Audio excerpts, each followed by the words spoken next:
Setiawan dengan segitunya ya ngata-ngatain sampai ke ini Nikita Mirzani ini udah harus ditangkap oleh polisi nih. Karena ini fakta hukumnya itu terjadi ya, dia menghina Peggy dengan sedemikian rupa di media sosial. Udah sering Nikita Mirzani seperti ini. Jadi udah harus ditangkap ini betina ini. Gitu, harus udah ditangkap. Dengan kalimat-kalimat yang kuli bangunan, dan ini terlalu menghina kuli bangunan se-Indonesia loh. Karena orang lain juga punya hak di bangsa ini, hak yang sama. Jangan bawa-bawa kuli bangunannya. Kalau kuli bangunan se-Indonesia ini ngamuk dirobohin lagi rumahnya dia gimana? Kan rumahnya dia dibangun sama kuli bangunan. Itu bagian daripada artis loh, kuli bangunan itu. Dan Nikita Mirzani itu bukan siapa-siapa. Biang rusuh. Di media sosial tuh biang rusuh. Udah salah banget ini. Fitra CS itu apa? Mengatasnamakan itu Rudiana mensomasi KDM pula. Sementara KDM ini bekerja berdasarkan kewenangan dia sebagai anggota DPR, wakil rakyat. Ini udah nggak karu-karuan. Sepertinya Ibu Elsa Sharif dan Fitra ini nggak ngerti hukum, nggak ngerti konstruksi hukum, nggak ngerti bagan-bagan dalam badan institusi. Ya, dan pihak kepolisian wajib memberikan perlindungan hukum kepada masyarakat. Lah sekarang pihak kepolisian terbalik, meminta perlindungan hukum kepada masyarakat sipil. Kan ketawa saya ini. Kok polisi meminta perlindungan hukum kepada masyarakat sipil? Kan Fitra ini masyarakat sipil. Elsa Sharif ini masyarakat sipil. Di dalam pasal 13 Undang-Undang Nomor 2 Tahun 2002 itu sudah dijelaskan. Salah satu kewenangan Polri dan Biro Hukum dalam bidang hukum yaitu memberikan perlindungan hukum kepada masyarakat. Lah sekarang terbalik, polisi yang dikasih perlindungan hukum sama Fitra sebagai sipil, polisi yang diberikan perlindungan hukum oleh Elsa Sharif sebagai anggota sipil. Ya, kalau menurut gue sih itu nggak ada sanksi apapun ya terkait dengan sanksi hukum ya, terutama terkait dengan Peggy Setiawan yang tidak mengucapkan terima kasih kepada Deddy Mulyadi atau Kang Deddy Mulyadi kan gitu, KDM ya. Jadi nggak ada sanksi apapun gitu, paling-paling sanksi sosial gitu kan. Karena kita tahu selama ini Deddy Mulyadi berjibaku ya dalam mengungkap peristiwa hukum yang terjadi di Polda Jawa Barat terkait dengan kasus Vina dan Eki kan gitu. Artinya kita bisa melihat dengan mata telanjang bahwa kiprahnya Deddy Mulyadi dalam mengungkap masalah Peggy Setiawan ini juga nggak sedikit kan gitu. Beliau bisa bagaikan detektif swasta kan gitu ya, walaupun beliau ini datangnya nggak diundang, pulangnya nggak diantar bagaikan jelangkung gitu kan. Tetapi ini bagian daripada kesadaran Kang Deddy Mulyadi sebagai public figure dan juga pejabat di DPR RI yang memang menjadi wakil rakyat gitu kan, legal standingnya sebagai wakil rakyat kan gitu. Artinya Deddy Mulyadi sudah mencoba untuk mengejawantakan keinginan daripada pihak Peggy Setiawan agar tidak dihukum karena ketidaksalahannya kan gitu. Nah, dasar dari gerakan-gerakan atau pergerakan atau investigasi Deddy Mulyadi inilah yang membuat hakim mungkin ya menganalisa kasus per kasus daripada investigasi yang dilakukan oleh Kang Deddy Mulyadi kan gitu. Namun kembali lagi mungkin pihak Peggy Setiawan saat ini tetap dalam lingkup kuasa hukumnya, yaitu Tony CS kan gitu. Jadi mungkin dia sudah nanya ke Tony ya perihal dia harus berbicara apa ke media dan lain-lain, ya mungkin Tony mengarahkannya agar ya bisa jadi kan, karena memang Tony sekarang ini merasa sudah hebat ya kan, bisa membebaskan Peggy, bisa jadi dia juga melupakan jasa daripada Deddy Mulyadi gitu, sehingga melanggar estetika dalam pergaulan sehari-hari gitu. Kecantikan atau keindahan dalam pergaulan, dan estetika itu dilanggar akan melanggar juga etika. Etika itu alasnya adab. Nah kalau orang udah melanggar etika akan melanggar adab juga. Artinya Tony CS bisa saja dikategorikan orang yang tidak beretika kan gitu. Kalau seandainya dia mengarahkan Peggy Setiawan untuk tidak mengucapkan terima kasih kepada KDM Deddy Mulyadi, karena biar gimana kita semua masyarakat melihat kan gimana kiprahnya Deddy Mulyadi pada saat perkara Peggy Setiawan ini. Banyak, bukan saja Deddy Mulyadi sebenarnya, banyak juga orang berstatement termasuk saya, Farhad Abbas, Rasman Arif Nasution, dan lain itu juga andil, Pak Jenderal Surno Duaji, ya kan? Semua ikut andil dalam memberikan advice hukum atau masukan-masukan ya tentang perkara tersebut ya, masukan hukum tentang perkara tersebut. Artinya semua ini bermanfaat gitu. Namun kembali lagi, apakah Peggy Setiawan mempunyai etika untuk mengucapkan itu? Atau mungkin Peggy Setiawan dilarang oleh Tony untuk mengucapkan itu karena Tony nggak mau bersaing kan gitu. Bisa jadi seperti itu. Saya lihat videonya Nikita Mirzani kayaknya nggak pantas banget ya. Apalagi dia menghardik dan mencaci Peggy Setiawan dengan segitunya ya, ngata-ngatain sampai ke ini Nikita Mirzani ini udah harus ditangkap oleh polisi nih. Karena ini fakta hukumnya itu terjadi ya, dia menghina Peggy dengan sedemikian rupa di media sosial. Di media sosial. Makanya saya bilang ini harus, udah sering Nikita Mirzani seperti ini. Jadi udah harus ditangkap ini betina ini. Gitu, harus udah ditangkap dengan ngata-ngatai Peggy tadi itu. Peggy Setiawan dikatain beginilah begitulah. Ya mungkin dengan kalimat-kalimat yang kuli bangunan, dan ini terlalu menghina kuli bangunan se-Indonesia loh. Emangnya kuli bangunan nggak punya kesempatan untuk jadi public figure? Emangnya kuli bangunan udah nggak punya kesempatan untuk menjadi artis? Punya kesempatan, gitu loh. Lantas kompetensinya si Nikita Mirzani apa? Menghardik orang dan menjustifikasi orang bahwa Peggy Setiawan tidak akan jadi artis. Peggy Setiawan bisa saya lantik malam ini juga karena saya presiden artis. Hari ini juga saya presiden artis yang dilegalkan oleh Kementerian Hukum dan HAM, Kementerian Kebudayaan. Saya presiden artis yang sah. Kapanpun saya bisa melantik si Peggy Setiawan sebagai artis. Mau ngomong apa sih Nikita Mirzani? Toh Nikita Mirzani juga bukan artis kok, nggak ada dalam catatan kami. Artis apa Nikita Mirzani? Kalau komentar yang mengakibatkan sara dan mengakibatkan jatuhnya derajat orang atau marwah orang lain, itu saya tidak sarankan. Kenapa? Karena orang lain juga punya hak di bangsa ini, hak yang sama. Jangan bawa-bawa kuli bangunannya. Kalau kuli bangunan se-Indonesia ini ngamuk dirobohin lagi rumahnya dia gimana? Kan rumahnya dia dibangun sama kuli bangunan. Itu bagian daripada artis loh, kuli bangunan itu. Ya kan? Dia begitu seninya membangun rumah sehingga Nikita Mirzani merasa nyaman di dalam rumahnya. Kenapa? Karena artis kuli bangunan yang bangun. Nikita Mirzani ngerti nggak art itu apa? Art itu seni. Artis, seni yang profesional. Jadi seni itu apa aja, bukan bermain musik saja seni. Seni main suling, seni berbicara, seni bangunan. Itu kategori artis. Makanya kalau ngomong cuap-cuap sembarangan, Nikita Mirzani ini bahaya posisinya. Nanti jangan-jangan kena sanksi sosial, artis-artis kuli bangunan turun semua ke rumah dia, dihancurin rumahnya. Gitu loh. Lah Nikita Mirzani itu melihat rumahnya, lihat bagus nggak? Bagus itu karena karya tangannya, karya seninya, tangan-tangan kuli bangunan itu. Ke tembok-tembok kantor saya ini 2 lantai ini bagus begini. Karena apa? Karena seninya tangan-tangan kuli bangunan. Kalau dia menghina kuli bangunan, ini kuli bangun se-Indonesia akan cari dia. Gitu loh. Dan Nikita Mirzani itu bukan siapa-siapa. Biang rusuh. Di media sosial tuh biang rusuh. Gitu loh. Maki-maki sana, maki-maki sini. Gitu. Belum aja ketemu ininya, batunya. Selama ini kan dia gede kepala gitu kan. Ketemu si ini, wah saya ini enggak kena hukum. Saya anti kebal hukum. Belum ketemu aja. Coba kalau ketemu gue penjarain bener gue. Gitu. Aduh kuat dia sama gua kalau misalnya dia macem-macem. Ini terkait dengan kuasa hukum Ibtu Rudiana ya. Yang kemarin baru. Menurut gua itu semua kuasa hukumnya nggak ngerti konstruksi hukum, ya, nggak ngerti konstruksi hukum, nggak ngerti bagan institusi, ya, bagan dan badan institusi. Ibtu Rudiana itu masih dinas. Ibtu Rudiana catat ya, Ibtu Rudiana itu masih dinas. Lah kok Fitra CS? Elsa Sharif CS yang jadi kuasa hukumnya. Emangnya dia sipil? Udah salah banget ini. Fitra CS itu apa? Mengatasnamakan Ibtu Rudiana mensomasi KDM pula. Sementara KDM ini bekerja berdasarkan kewenangan dia sebagai anggota DPR wakil rakyat.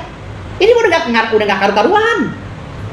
Sepertinya Ibu Elsa Sharif dan Fitra ini nggak ngerti hukum, nggak ngerti konstruksi hukum, nggak ngerti bagan-bagan dalam badan institusi.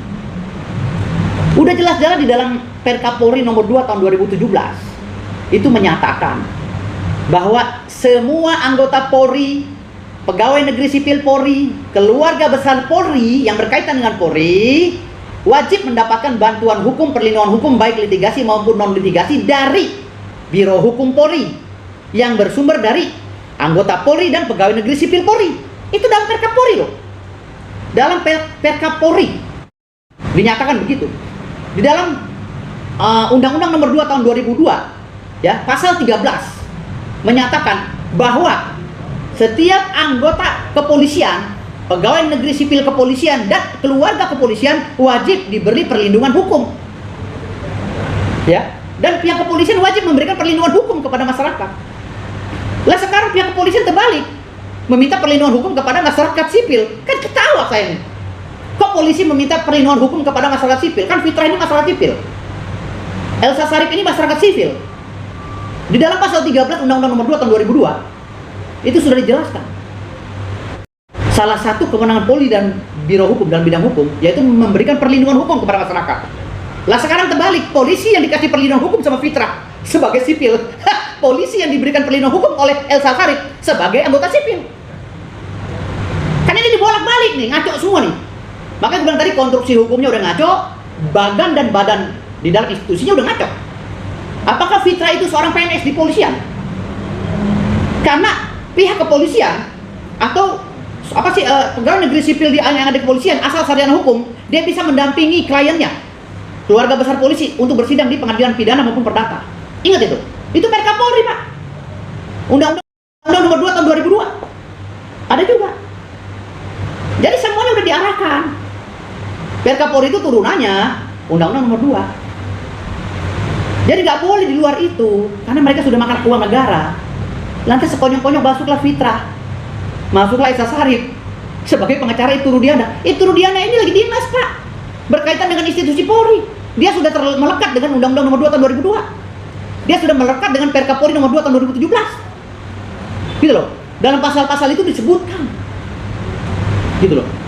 Apakah Fitra ini atau Bu Elsa Sharif ini seorang PNS yang berlatar belakang pendidikan sarjana hukum? Yang berlatar belakang pendidikan hukum, sorry. Hah? Bukan kan? Dia hanya advokat yang berkaitan langsung dengan Undang-Undang nomor 18 tahun 2003. Tidak ada kaitannya sama sekali dengan Undang-Undang nomor 2 tahun 2002. Makanya saya bilang tadi, Elsa Sharif dan Fitra nggak ngerti konstruksi hukum. Ngaco semua nih. Udah gitu KDM difamasi pula. KDM ini kan anggota DPR RI. Dia punya hak monitoring. Dia punya hak untuk mengawasi seluruh kebijakan publik. Yang namanya hak interpelasi. Hak interpelasi itu bisa secara perseorangan, bisa secara kelompok atau partai atau golongan. KDM ini turun bukan sebagai orang sipil loh. Dia pejabat negara yang disumpah oleh negara melalui sumpah jabatan sebagai anggota DPR RI dan mempunyai hak kewenangan sebagai pengawas di seluruh lini kebijakan publik. Dia mempunyai hak interpelasi, Pak. Dia juga punya kekebalan terhadap hukum. Imunitasnya ada. Dilindungi undang-undang tentang DPR RI. Begitu juga Ibtu Rudiana. Berkaitan langsung dengan Undang-Undang nomor 2 tahun 2002. Dan turunannya Perka Polri nomor 2 tahun 2017. Ada pasal 13, pasal sekian, pasal sekian. Baca itu. Sementara Fitra dan Elsa Sharif, ini turunannya adalah pasal Undang-Undang 18 tahun 2003 tentang advokat. Nggak nyambung, Pak. Masa advokat nyebrang ke Undang-Undang nomor 2? Ini batal semua, Pak. Cacat hukum. Somasinya Fitra juga cacat hukum. Somasinya Fitra, Elsa Sharif, Profesor Dr. Elsa Sharif, cacat hukum. Kalau diteruskan memalukan dunia hukum nanti ke depannya. Makin ngaco.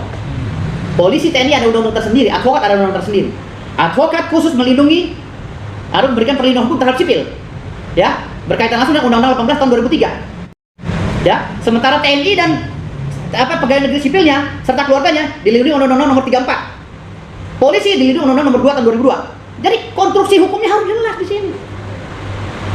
Bagian institusinya harus jelas. Masa Undang-Undang 18 nyebrang ke Undang-Undang 2? Diketawain, Pak, belajar lagi. Ini profesor doktor loh. Kuasa hukum Ibtu Rudiana, profesor doktor. Ya. Dengan saudara Fitra. Mungkin doktor juga itu, profesor doktor Fitra. Kalau bukan doktornya baru C ya. Baru C, masih kandidat itu, belum doktor. Jadi ngaco di semua. Ini udah ngaco semua. Gitu. Bagaimana seorang Deddy Mulyadi, seorang DPR RI yang punya hak interpelasi disomasi oleh Fitra yang dapat kuasa dari polisi? Kayak susah. Surat kuasanya dicacat hukum, gimana mau somasi Deddy Mulyadi? Deddy Mulyadi punya imunitas, mempunyai kewenangan mewakili wartawan, LSM, ormas. Deddy Mulyadi itu kerjaannya. Karena ini lembaga yang mewakili suara rakyat. Semua di dalam badan Deddy Mulyadi ada hak siar, ada hak bicara, ada hak pengawas, ada hak somasi.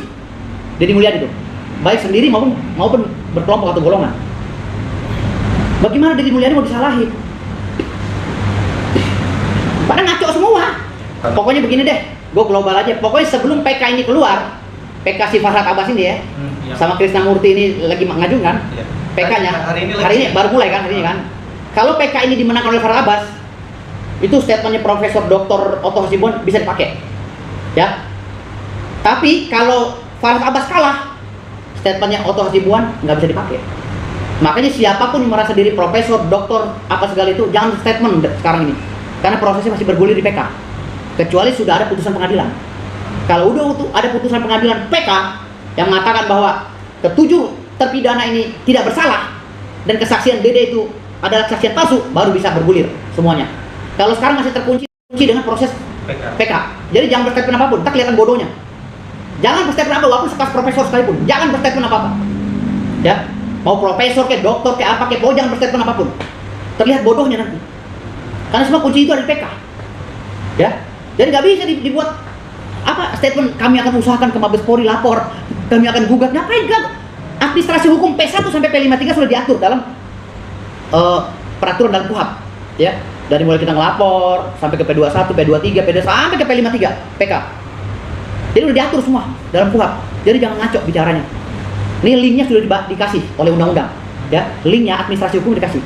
Jadi sesuai dengan rule-nya aja kita bicara. Tapi kalau kita bicara di luar dari bagan ini, dianggapnya ngaco kita. Ngaco semua. Nanti ujung-ujung ada apa? Saya somasi KDM.